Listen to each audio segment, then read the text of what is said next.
All right. Good morning. Yeah, we're almost there. So, for you guys, our final exam's on Monday. So it'll be in here Monday at let's say 3 p.m. 3 to 5.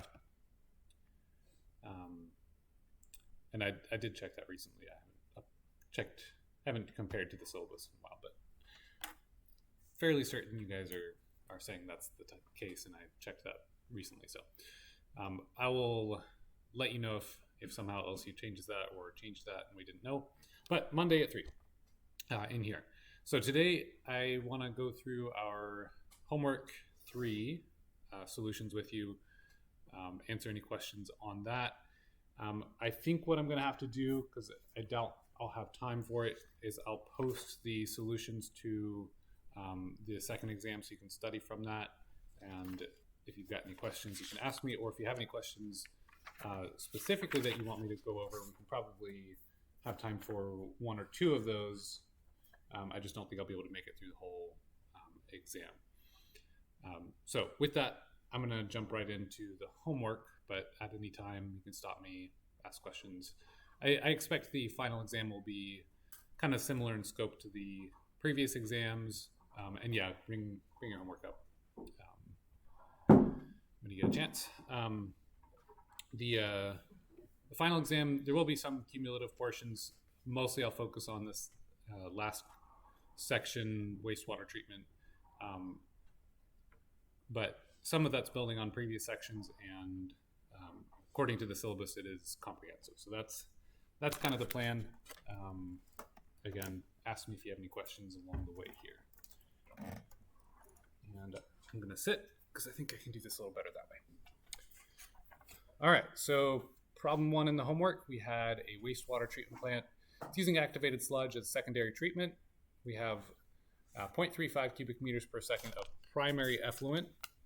So even before we get started too much, we could envision a treatment system where we have incoming wastewater, some sort of a clarifier there leading into our secondary treatment, probably some sort of bar rack and all that, and then another clarifier.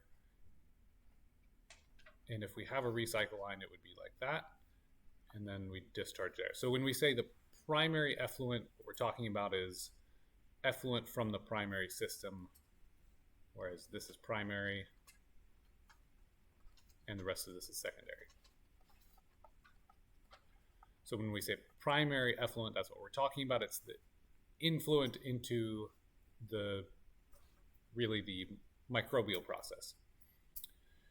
Okay, we're given a MLVSS, a mixed liquor volatile suspended solids concentration, 2,500 mgVSS per liter, a recycle concentration at 10,000, and then we're given substrate, F to M ratio, and cell retention time. So part A asks, what is the volume?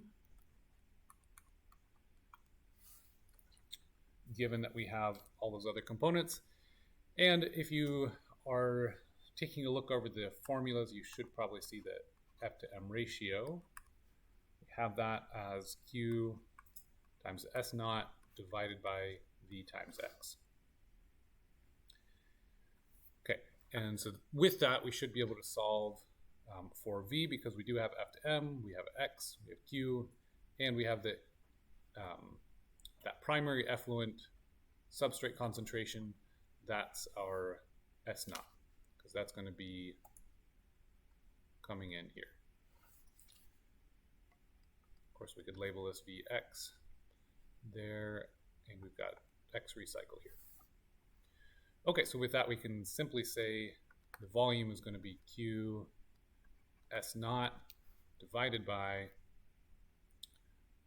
our F to M, and remember that that's one variable, that's not a fraction F and M, it's just F slash M. Okay, then our volume, if we put in those numbers, should be 5,118 cubic meters. I think we also needed to convert the flow rate from seconds to days. So this was if we were to write that out, 0.35 cubic meters per second times that 220 milligrams of BOD per liter. And then on the bottom we have that 0.52 milligrams BOD per milligrams VSS per day. So we have days down there at the bottom. And we're also multiplying this by the 2,500 milligrams VSS per liter. So the liters end up canceling, the milligrams BOD end up canceling, the VSS cancels, and we're left with cubic meters on top per second, and then days on the bottom down there, which will cancel with the seconds after we convert either the top to days or the bottom to seconds. We can convert that like so, saying we have that many seconds per day. Okay, so with that gives us our answer there. Part B says, what is the waste activated sludge flow rate? So essentially what we're looking for is the Q coming out of the waste line here. So what is the Q there for part B?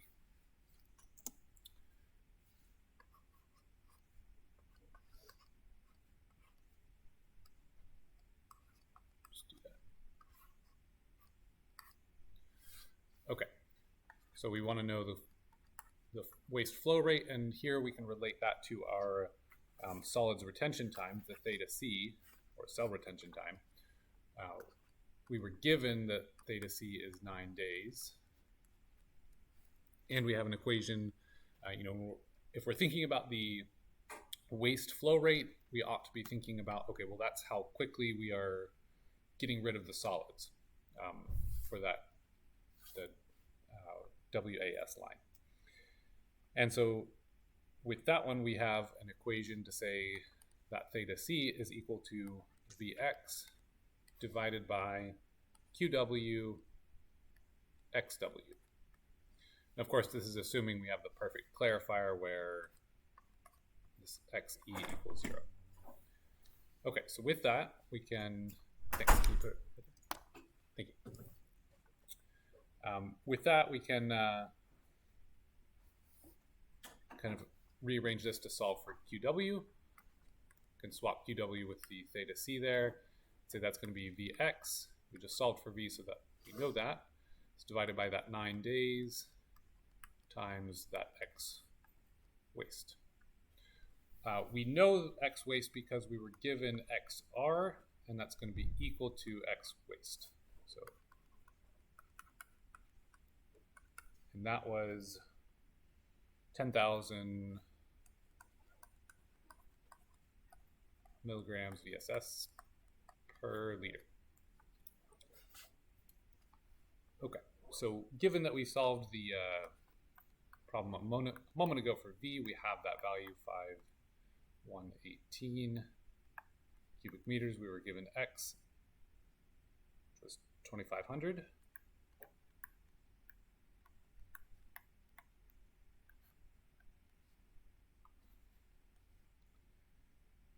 And that leaves us with 9 days times that 10,000 milligrams VSS per liter on the bottom. Okay, so that's going to give us a flow rate in cubic meters per day because the other units will cancel.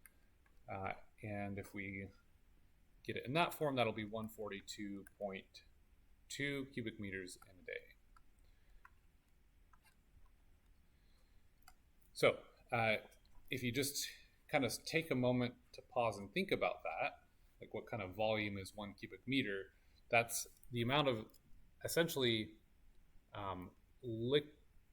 sludge, solid stuff that's going to be something that they'll probably dewater from there. A lot of times there's like a belt press type thing to squeeze all the water out, and typically these sludge compositions are most of the volume is actually water. Especially in the more important part is most of the mass is actually water.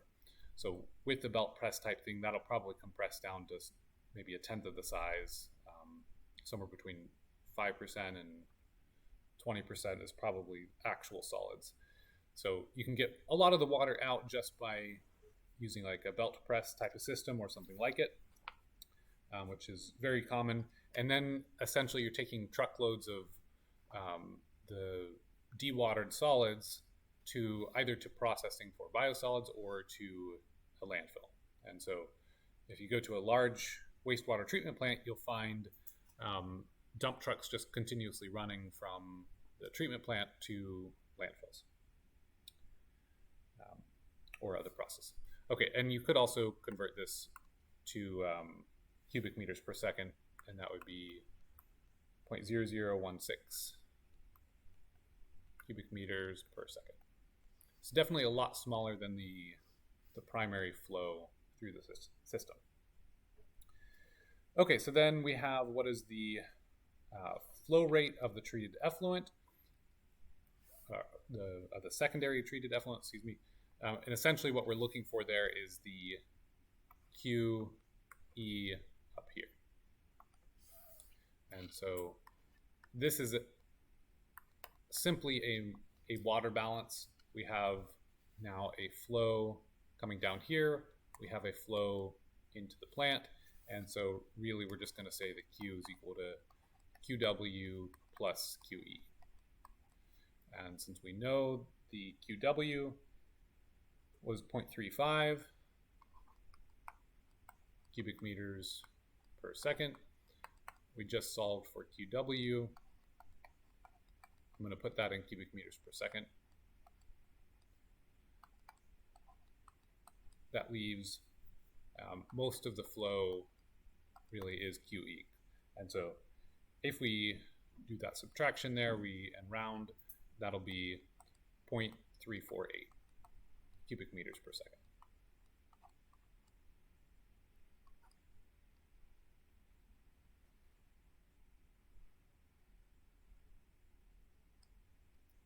Okay, so that one, we didn't have a particular formula or whatever. We just had to kind of think about the system and identify what it was asking for there. All right, so then the last part is what is the hydraulic residence time for the tank?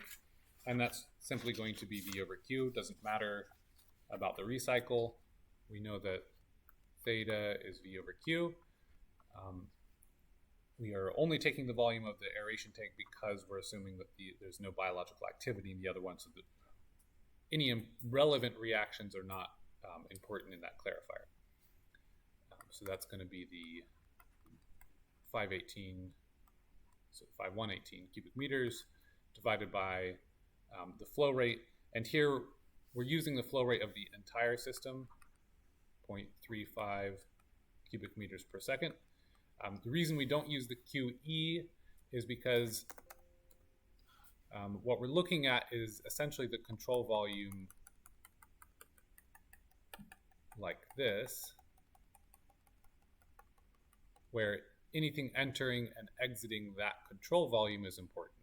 And so essentially Q in is going to be the Q out because we're not accumulating water inside here. And so the Q in is really the defining amount. Okay, and when we solve that, that should be 0.169 days.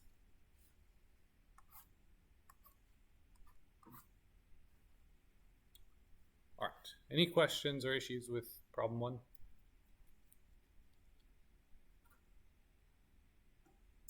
Okay.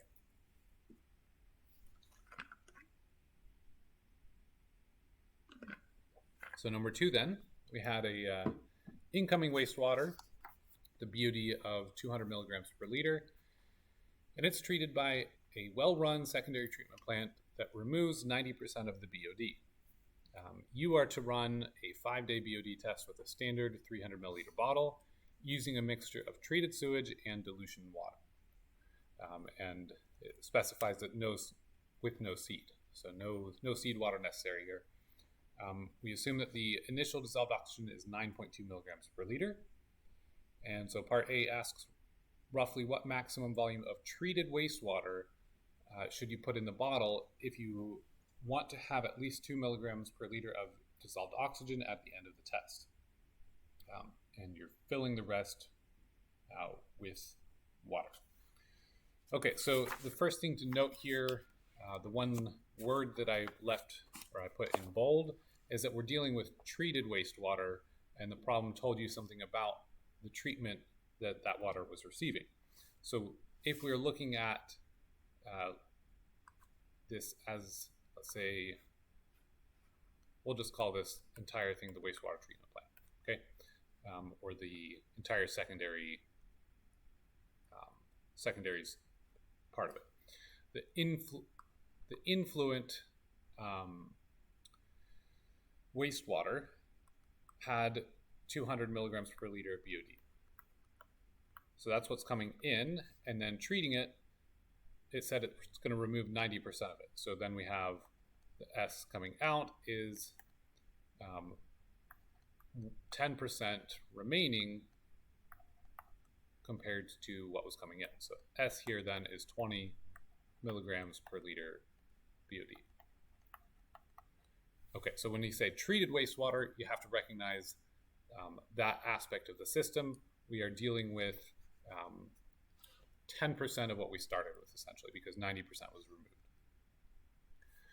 Okay, so that means we have 20 milligrams per liter BOD, and here we are asked, essentially, if we have that BOD of our wastewater, we know some dissolved oxygen initial, we have some dissolved oxygen final, and we have some dilution but no seed water.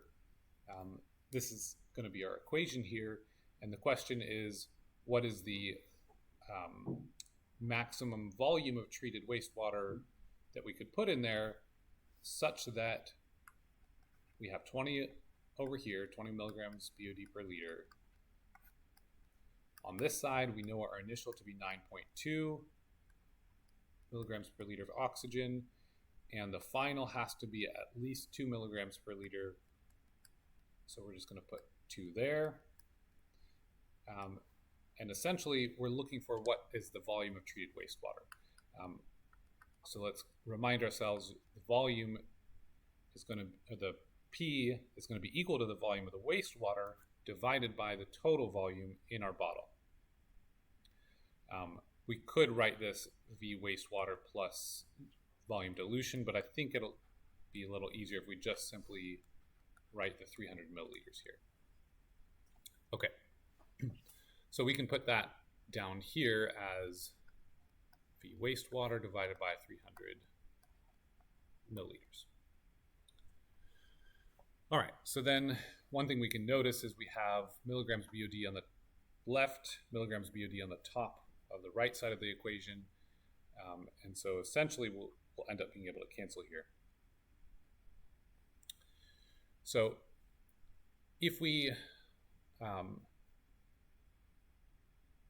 can multiply both sides by this V wastewater divided by 300 milliliters.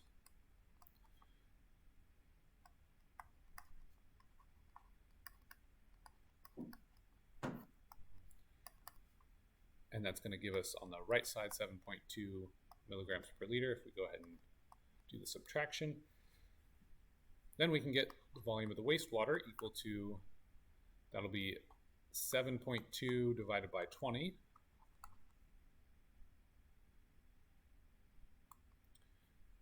And those units will cancel. It's milligrams per liter of oxygen in both cases. One's the oxygen demand, the other is actual oxygen, but it's kind of the same thing here. And then we multiply this by our 300 milliliters.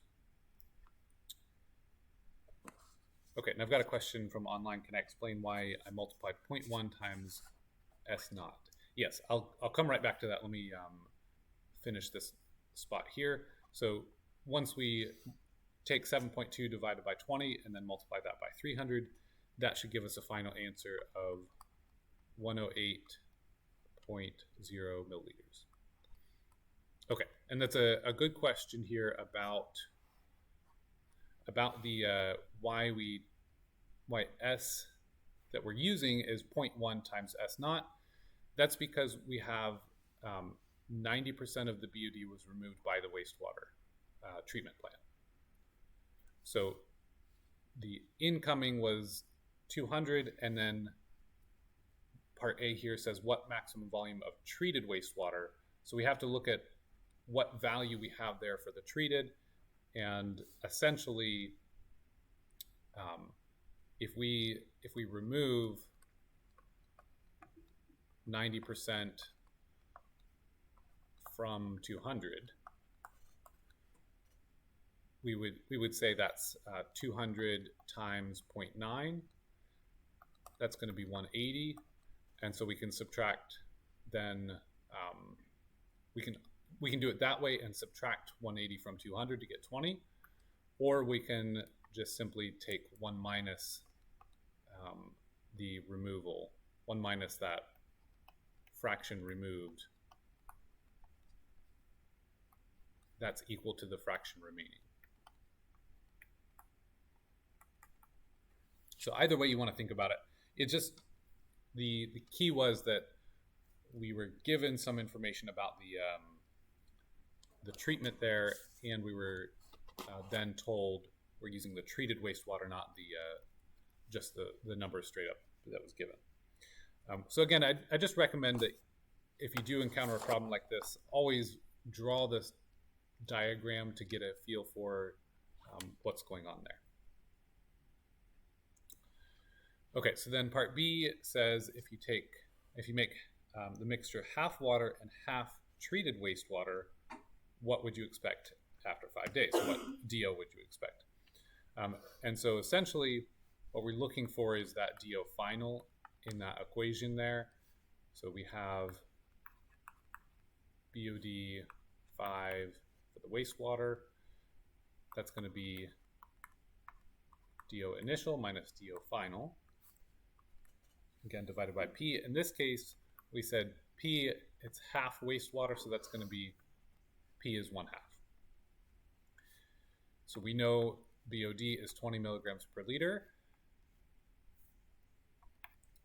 And with that, we also know 9.2 is our initial dissolved oxygen concentration minus the dissolved oxygen final in question divided by 1/2. So we can multiply both sides by 1/2. That'll give us 10 milligrams per liter equals 9.2 minus what we're solving for. And so that DO final then, if we subtract that, technically then, so if we are, let's say we add dissolved oxygen final to both sides and then subtract 10 from both sides, this is a negative number, negative 0.08, but that's obviously not possible, so we say that's going to go to 0.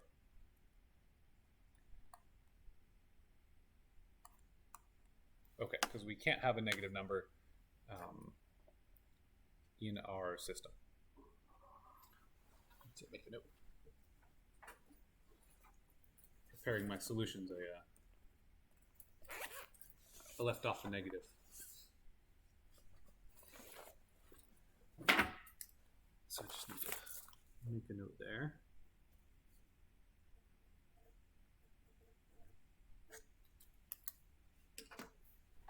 All right.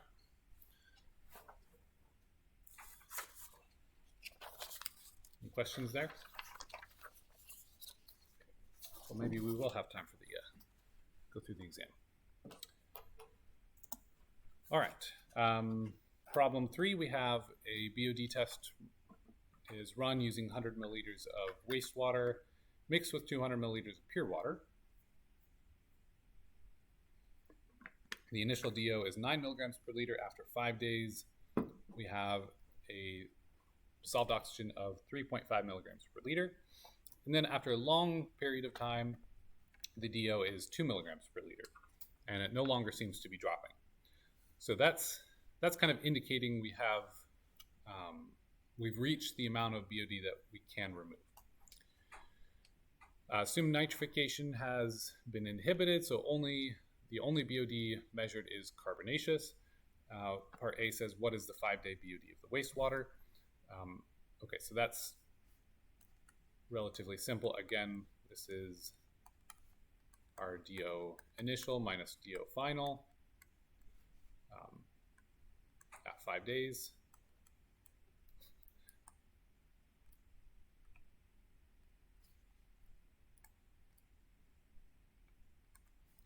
Divided by the dilution factor.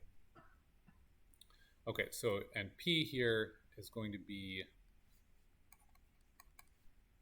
100 divided by 300, or because it's 200 pure water, 100 treated wastewater, so that's giving us 1/3, 3 parts total. Okay, and so this first part then, BOD 5 for the waste, or treated waste rather, is going to be simply 9.0 minus 3.5 divided by 1/3. And when we do that, that should come out to 18.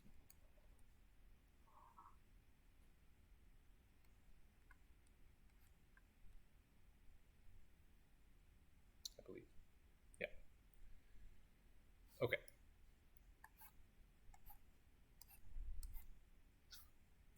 All right, so then part B says, assuming no nitrification effects, estimate the ultimate carbonaceous BOD. And so this one, this is what we're referring to is that L naught value. But before we jump into an equation using L naught, if we think about the problem itself, we were actually given some important information when it said it no longer, it's left for a long period of time. We have a new dissolved oxygen at 2 milligrams per liter, and it no longer seems to be dropping. And so essentially what we can say is, well, the simplest way would be to measure the DO initial minus DO final, right? And just use the same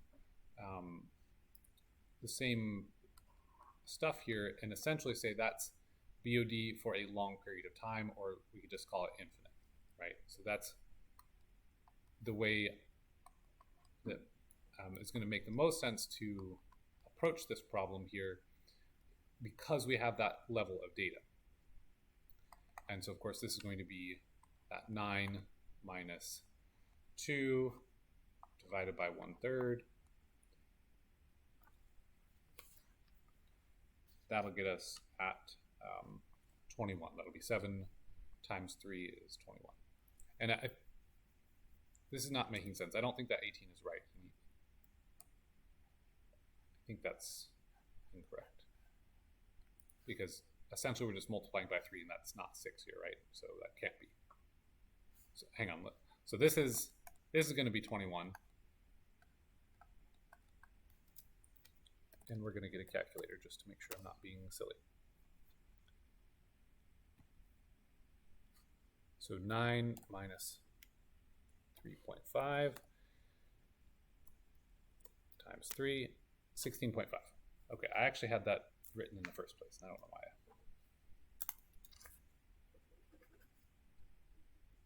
Okay. Does that make sense? Okay. So let me correct that. The one below should be correct.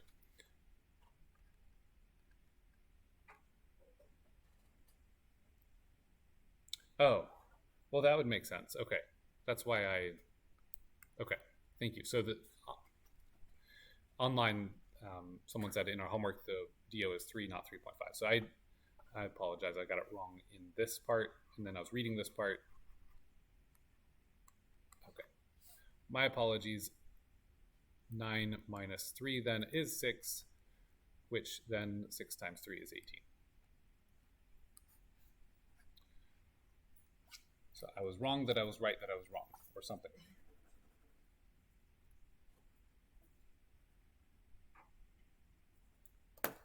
Okay, my apologies. Okay, that didn't affect part B. Part B is still 21 milligrams BOD per liter.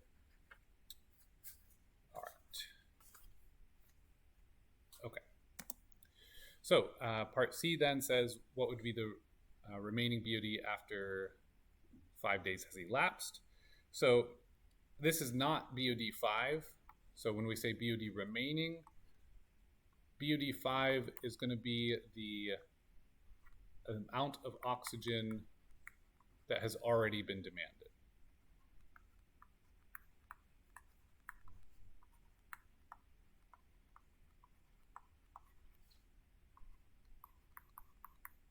After 5 days. So the way to think about it then is, at first glance you might think, wait, didn't we already talk about this? Didn't we already solve this? This is going to be simply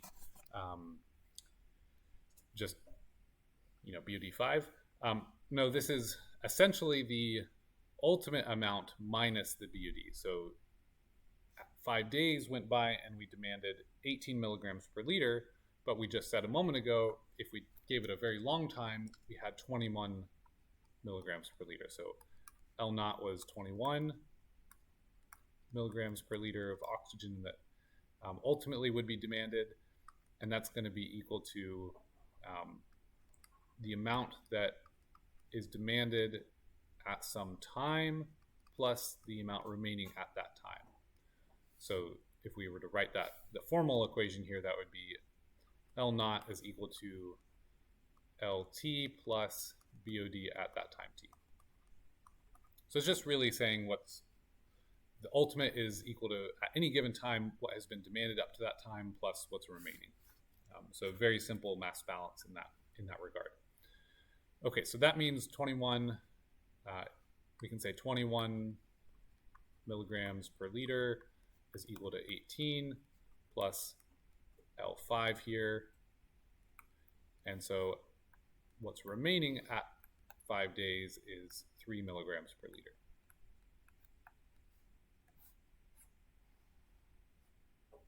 Okay.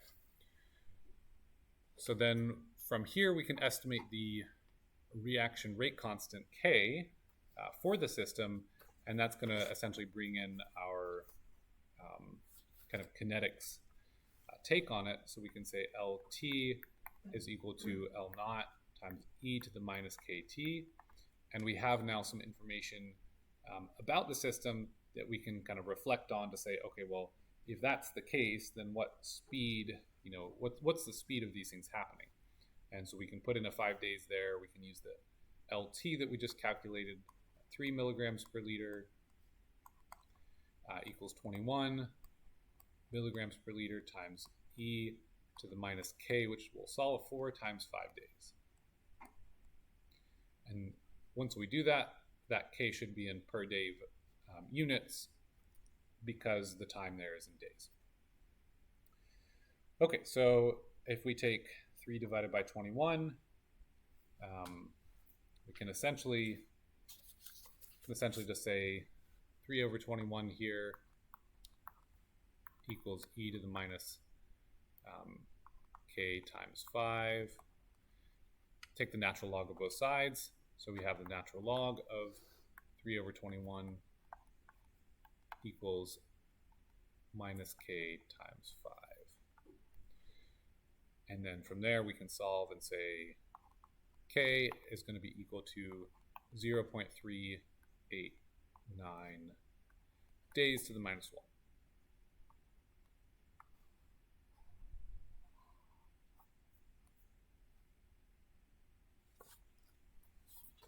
Does that make sense?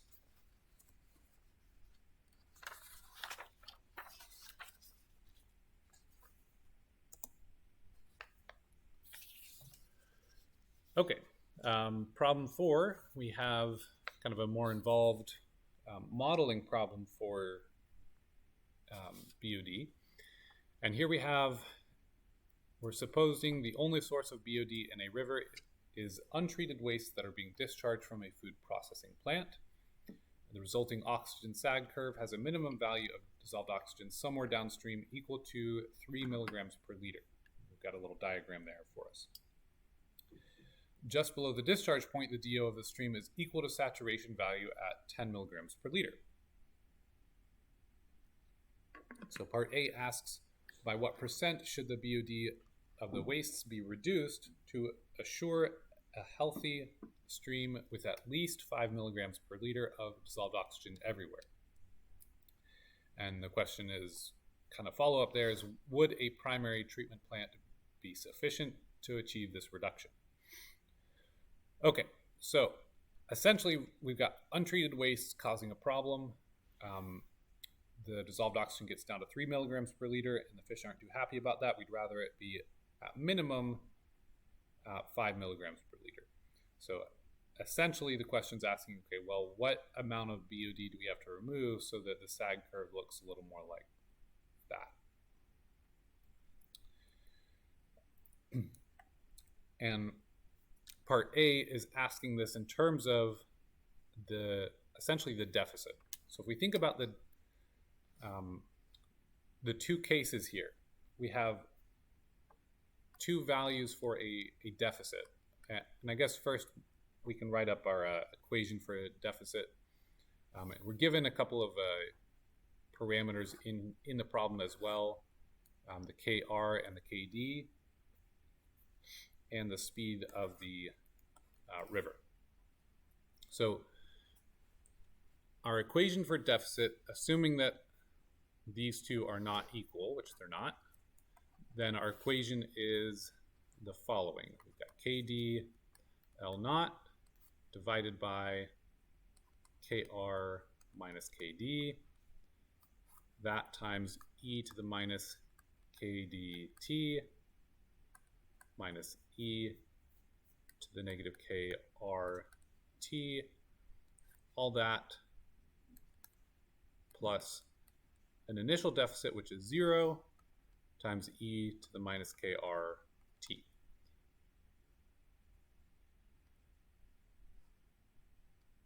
That's 0, so that whole term goes to 0. Okay, so before we dive into this too much, the question is asking for us to make some comment about L naught here, and what we're given is some information about the deficit. Now, we're actually given some information about the dissolved oxygen. So let's say untreated here, the dissolved oxygen at the critical point, I'm just going to call that DOC, is 3 milligrams per liter. And in the treated case,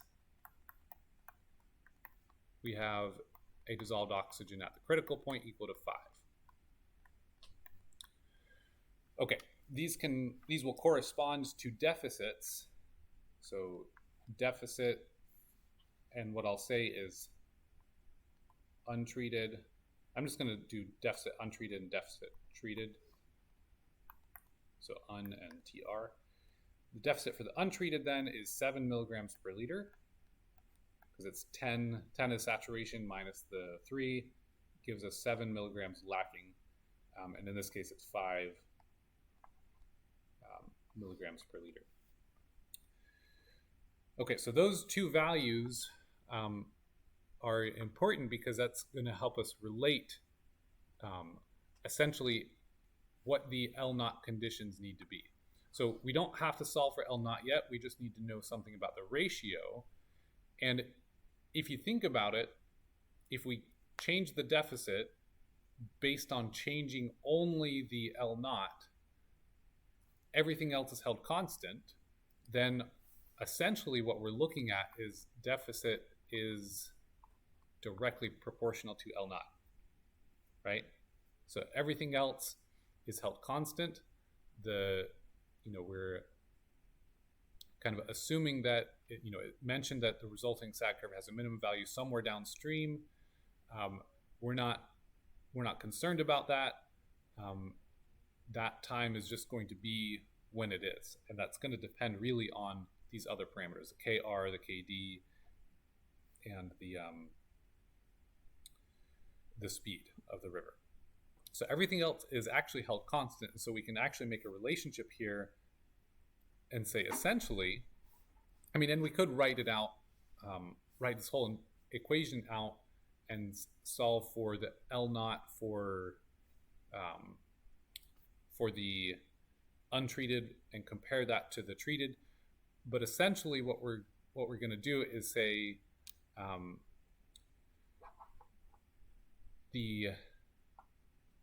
let's say L naught at 7 versus L naught for the 5.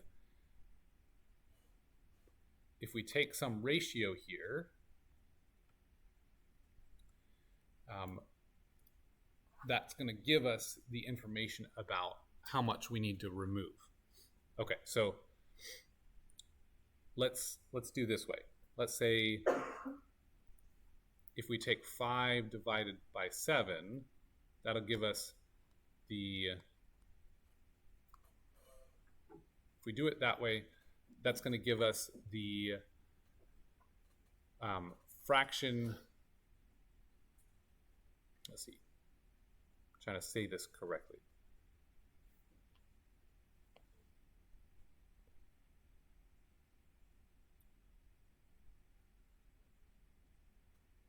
One minus that is going to give us the fraction that's remaining, essentially, or the fraction that needs to be removed. So this will be the fraction remaining. Fraction of L naught remaining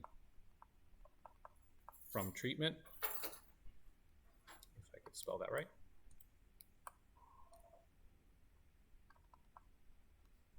So 1 minus L naught over L naught 5 over L naught 7 equals that fraction removed that needs to be removed by the treatment. And since D, the deficit, is essentially equated directly with L naught, we can say that's actually just 5 over 7. Okay. So that ratio is going to be the same if you were to just take some arbitrary time value for this and plug in all the numbers. It's the numbers will be the same. The only thing that changes is D and L naught, right? So in that case, we'll just say 5 over 7 is that fraction that's remaining, or 1 minus that's the fraction that needs to be removed by the wastewater treatment plant. And so 5 over 7 as a ratio is I don't even have that written. So 1 minus 5 over 7, it's 2 sevenths, is equal to 0.286, which would be 28.6%.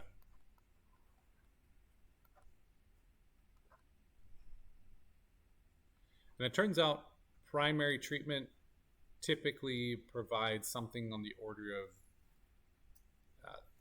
25, 30, maybe as much as 40, possibly 50% of BOD removal. So yeah, that's probable that a primary treatment plant or step could remove enough for that. Okay, does that make sense?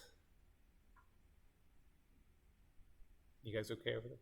Yeah, I ripped my earring out. Oh no. It's fine. Okay. Not bothering me. If you need, feel free. Okay. So part B, which I skip right over. Part B says, okay, if the stream flows 60 miles per day, has a KR of 0.8 according to that picture, and a KD of 0.2. How many miles downstream will the DO sag occur? So essentially we're going to take that equation, and by the way, you could have done this for part A and then put in all those numbers for part A. That was possible. You could have done that, but what I wanted to show a moment ago is you didn't actually have to do all that yet, because essentially the time doesn't change between the two, and you'd end up with the same situation. Okay, but if regardless, what you're going to do here is the equation for the critical time is 1 over Kr minus Kd times the natural log of Kr over Kd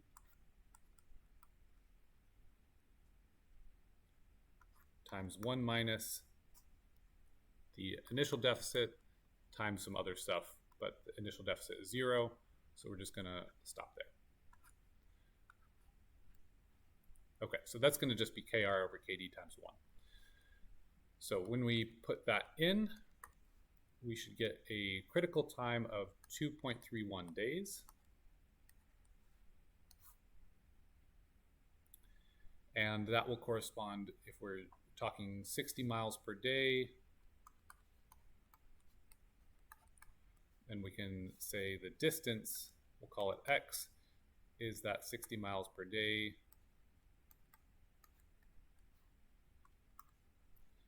times 2.31 days. And that's going to be 138.6 miles downstream. So quite far, all things considered.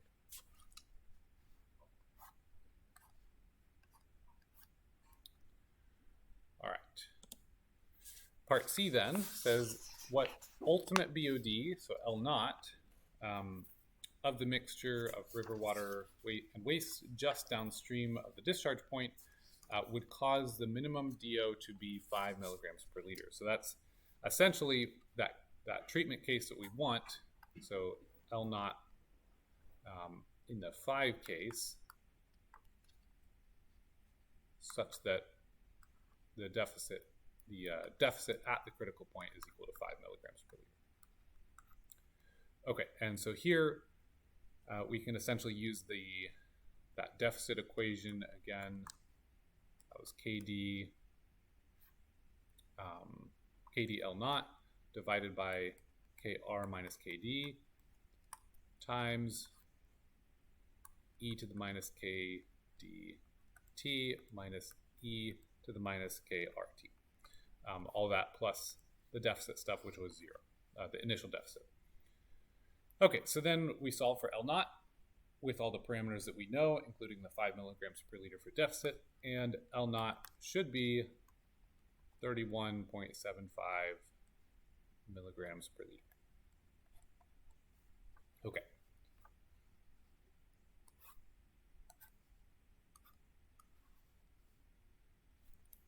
Any questions or issues there?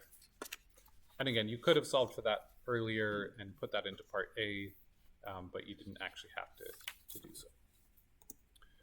Okay, the last part D, says sketch the oxygen sag curve before and after treatment in part A, labeling the critical point and the DO minimum and the value.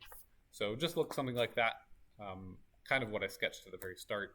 Probably would have been a good idea to start off by sketching it a little bit to kind of conceptualize the problem before you began in the first place. All right, so any questions on the homework? All right, so I think we'll have enough time to kind of go through part of the exam. I do need to copy and paste the fields into a PowerPoint to talk about them. So I'm going to do that real quick, so you can take a couple minutes, look for lost earrings or whatever you need to do.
almost done.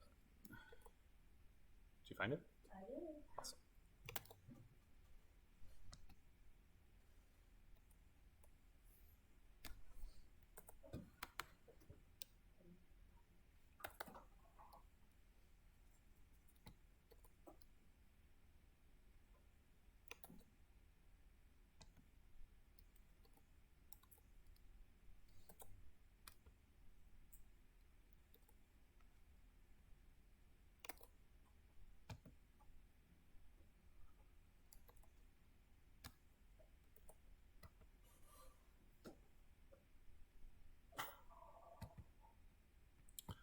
All right. Okay, so we'll see how far we can get through this. Not sure I'll get all the way through, and it has been a while since I've actually looked at the exam itself. But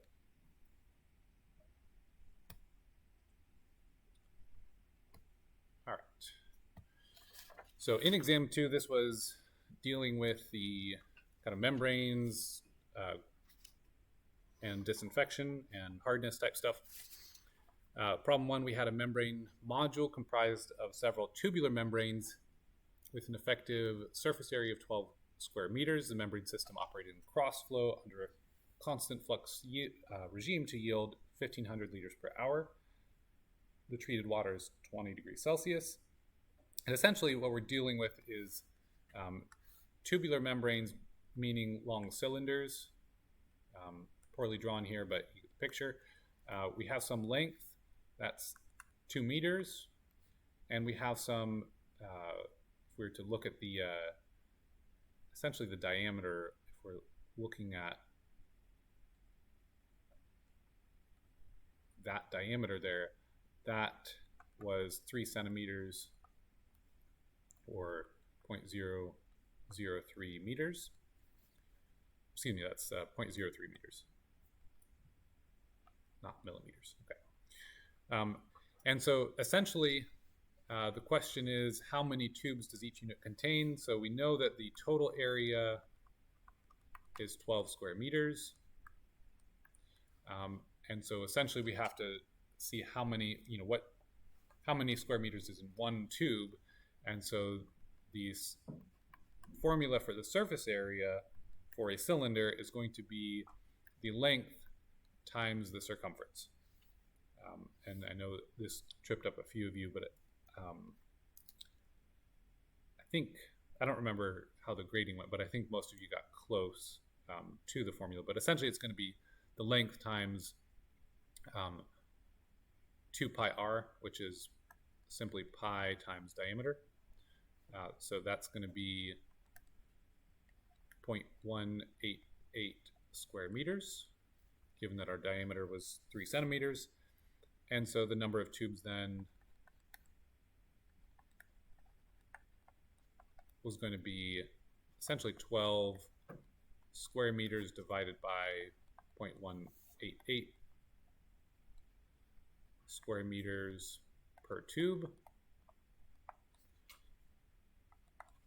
And that'll give us 64 tubes.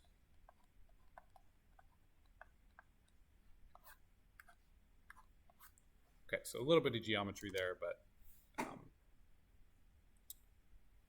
that's how it went. Okay, part B said if the membrane resistance was 7.15 times 10 to the 12th per meter, what is the operational pressure that must be applied across the membrane to achieve a flow of 1,500 liters per hour? And I asked for an answer in kilopascals. So we're looking for that transmembrane pressure.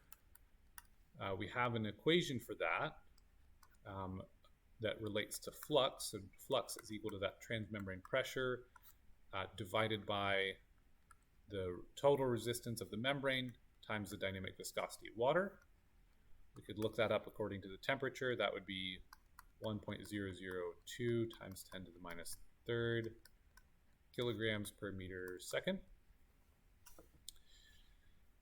Solving for that, rearranging TMP is going to be equal to J flux times RT times mu.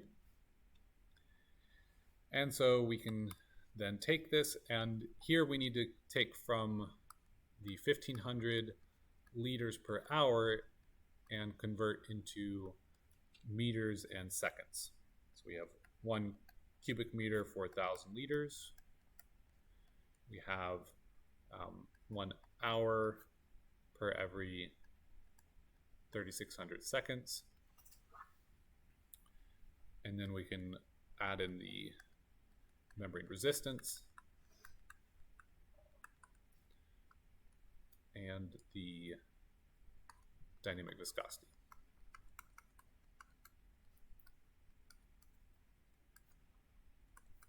And this is going to give us a value for transmembrane pressure in pascals, because essentially we've got meters, seconds, and kilograms. And so that's kind of the units where we derive newtons and pascals from. And so that's going to give us 2.49 times 10 to the 5th pascals, which will be 249 kilopascals as our answer. Okay, part C asks what pressure must be applied to keep the flux constant if the membrane fouling doubles the membrane's resistance. So essentially we just have some R new that's going to be that previous RT times 2.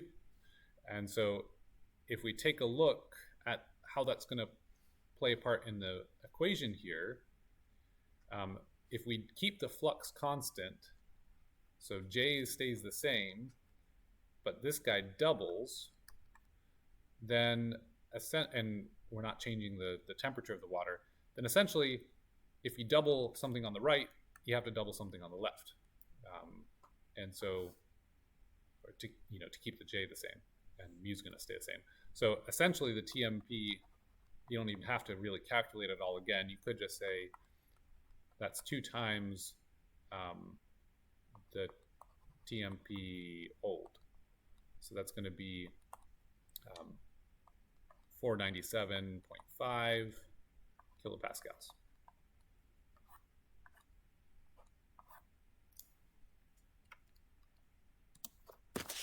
All right. And again, feel free to stop me at any point. I'm just going to try to rush through to get this all here for you,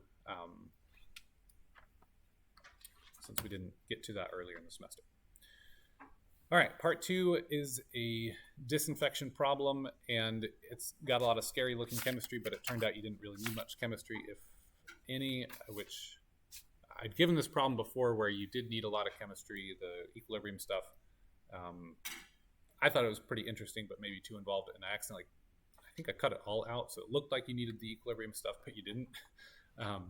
So that was accidentally tricked you that it was easier than you thought in some cases. Okay, so essentially we're given some information about bromine. Similar to chlorine, we can use it as a disinfectant. We have these 2 reactions, rate constants for them. Got a swimming pool, and essentially we're taking the OCl minus and OBr minus as negligible in terms of their disinfection. So part A said, how long would it take to remove 99.8% of viruses from the pool if 1.5 milligrams per liter of HOCl was applied? And I asked you to answer in minutes. So essentially this is a mass balance, recognizing that we need the Chick-Watson kinetics and stuff. First of all, we can start off saying, well, we know something about N over N naught. That's going to be relating to that 99.8%. So N over N naught is going to be what's remaining after that's removed. So that'll be 1 minus 0.998. That'll be 0.002.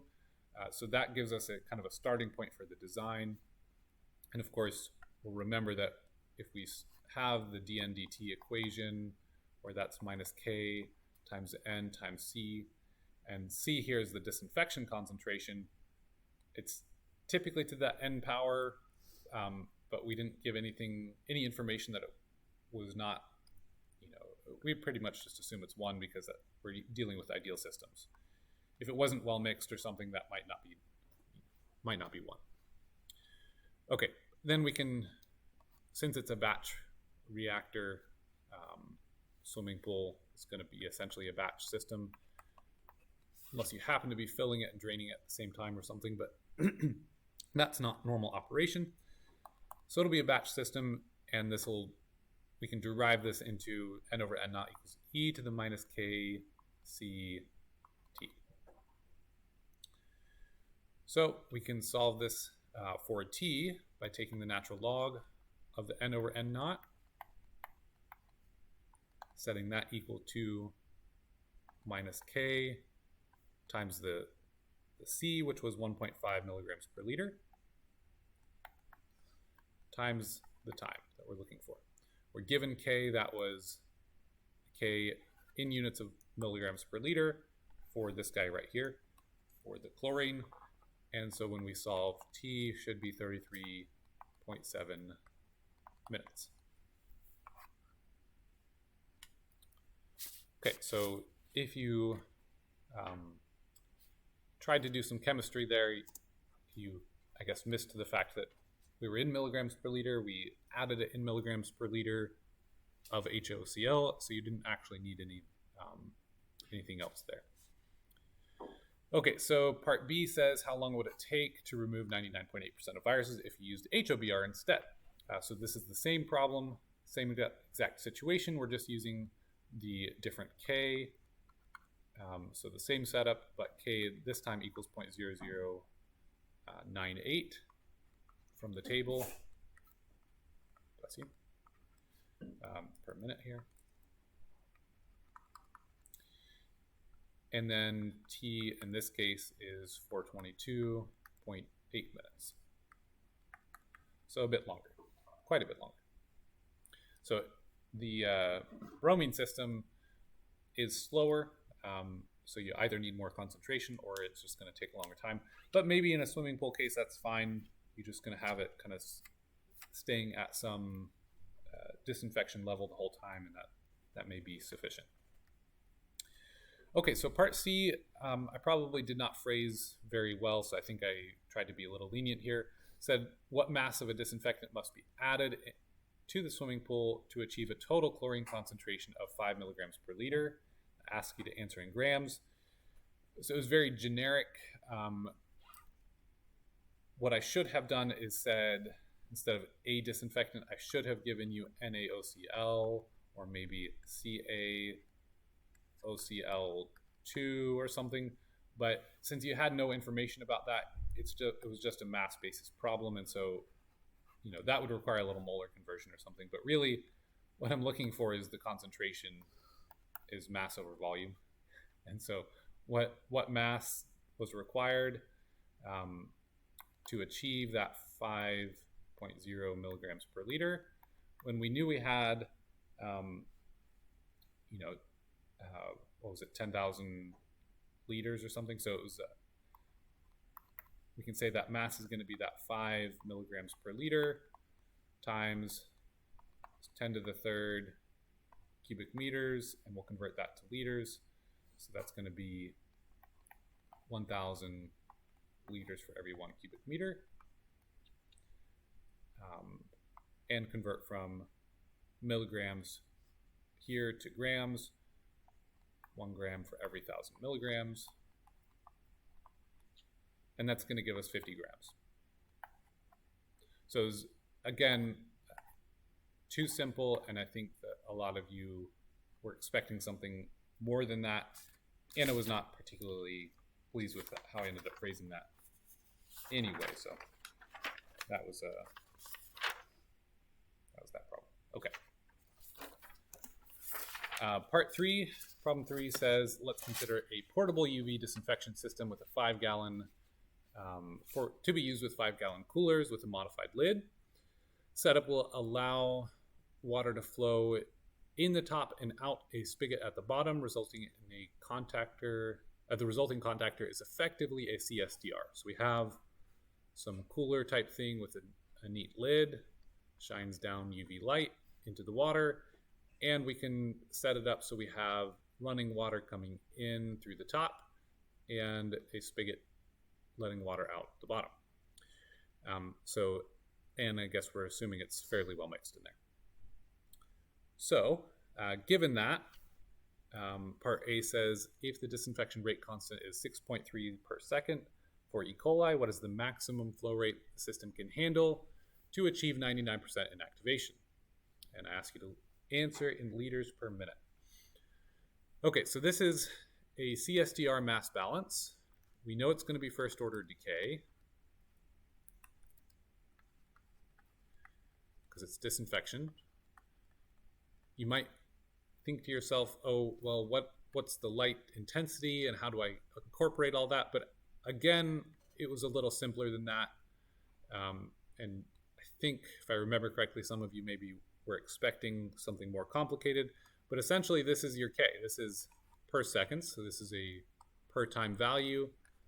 Your K for the reaction is 6.3 seconds to the minus 1. That's corresponds to that first order system. We know the treatment prescription here is essentially 1 minus 0.99. So 0.99 removed, that means that's 0.01 remaining. And then we can set up our mass balance for a CSDR. So we have a Q, a volume, a reaction happening in there, and a Q leaving. We're going to have an N naught and an N final. And so if we set that up, we have no accumulation. We're going to assume it's been, reached steady state. So that'll be Q N naught, so amount coming in, minus the amount leaving, Qn, minus what's destroyed by the reaction in the volume, minus VKN. So something we've done quite a lot, and this time we're solving for Q, so that may be something slightly different. But we're given the volume here, so we're not dividing everything by Q. We'll actually just take VKN to the other side, and then take Q out of both of these terms here to leave it as N naught minus N.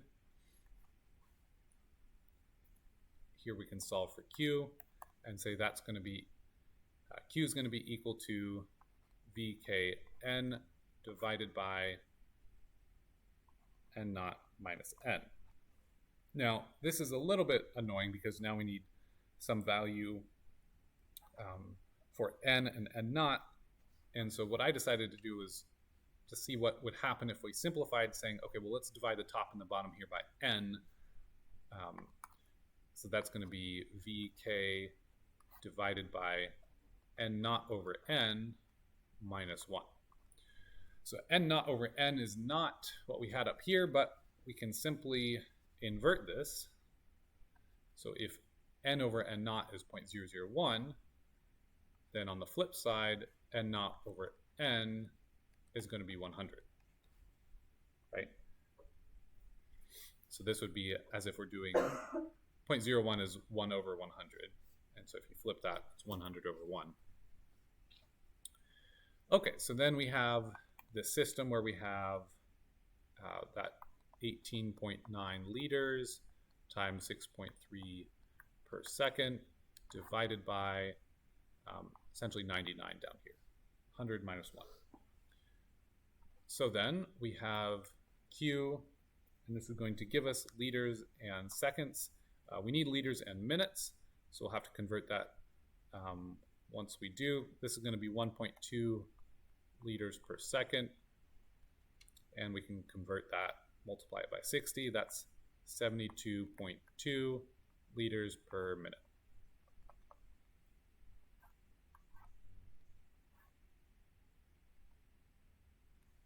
Okay, that makes sense? All right, part B says if we decide to operate in batches instead, how long should we wait until we achieve a 4 log reduction? So N over N naught equals 0.0001. And we can say that's equal to e to the minus kt. And we're solving for time. So that's going to be natural log of 0.0001 equals minus k times time. Turns out the time is only 1.46 seconds in that case, or ask for an answer in minutes, 0.024 minutes. So very short amount of time, even though it's a very high amount of treatment. That's the situation with batch systems. Okay, so I'm going to try to get through the last problem real quick. Problem 4 said a sample of water at pH 8 contained 150 milligrams per liter of calcium 2+, 60 milligrams per liter of magnesium 2+. Find the total hardness expressed as milliequivalents per liter. So hardness essentially is going to be, once we do the conversions, that's why I'm putting these brackets here, is calcium plus magnesium. But these parentheses is referring to once we've done that calculation into equivalents. So this is going to be 150 milligrams per liter, Ca2+, and we're going to multiply that by 1 milliequivalent per 20 milligrams Ca2+. And that's coming from the fact that, so our molecular weight here for Ca is 40 grams per mole. Molecular weight for magnesium is 24.3 grams per mole. And the equivalent weights, if we calculated those, equivalent weight for Ca is 20 milligrams per milliequivalent. So that's where the 1/20 is coming from.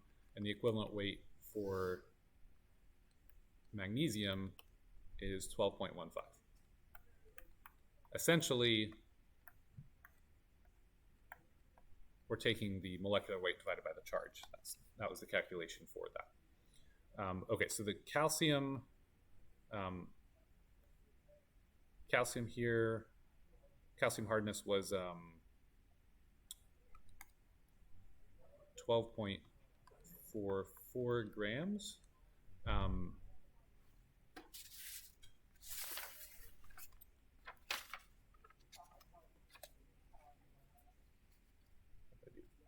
I think I'm leaving out the magnesium, and that makes me question if I made a mistake when grading.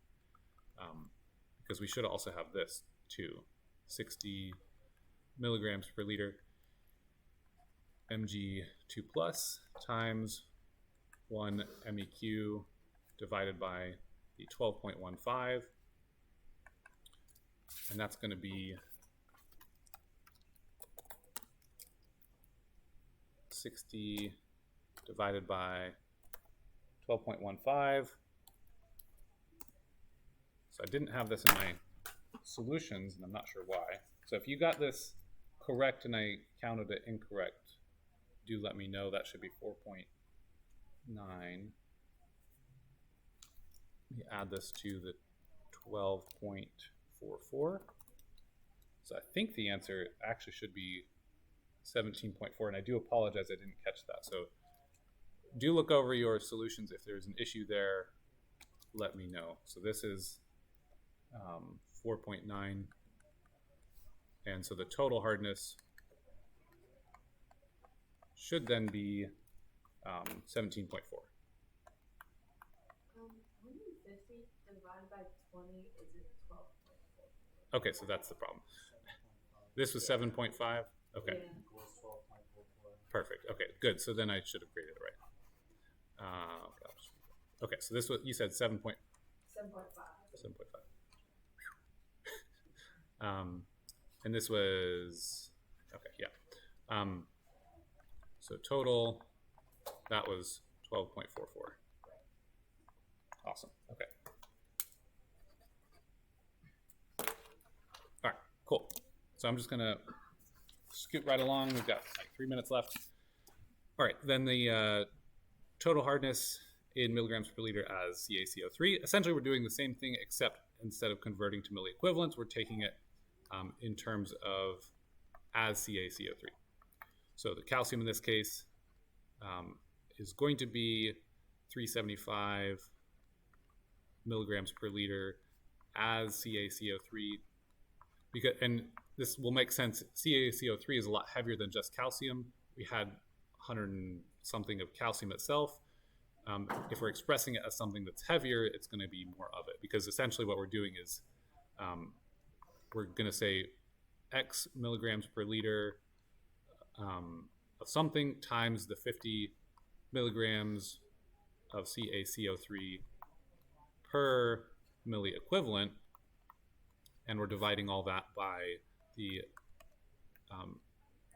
equivalent weight of X in milligrams per milli equivalent. So we took the calcium here, multiplied all that through, it gave us that. Magnesium, same process, gave us 246.9 milligram per liter as CaCO3. And so the total is 621.9 as CaCO3. Okay. Last we were told to find the alkalinity and express it in equivalents per liter. This is going to be the calcium 2 plus the magnesium 2 plus the OH minus minus the H plus. Okay, so then we need to find the parameters for those two. It turns out this is going to be the same answer as part A because these are so small. So this is milligrams per milli equivalent. Equivalent weight of hydrogen is just 1 milligrams per milli equivalent. Our pH was 8. Which means the OH minus was 10 to the minus 6. So both of these are very small. I'm just going to write it up here real quick. This is 10 to the minus 5th, and OH minus was essentially 10 to the minus 3rd, which is still a rounding error, so this becomes 12.44. Okay, we did it. All right. Let me know if you guys have any questions. I can try to have a quick Zoom call tomorrow or something if you need. So I know we didn't have much time for questions, but all right. We'll see you on Monday, and that's that.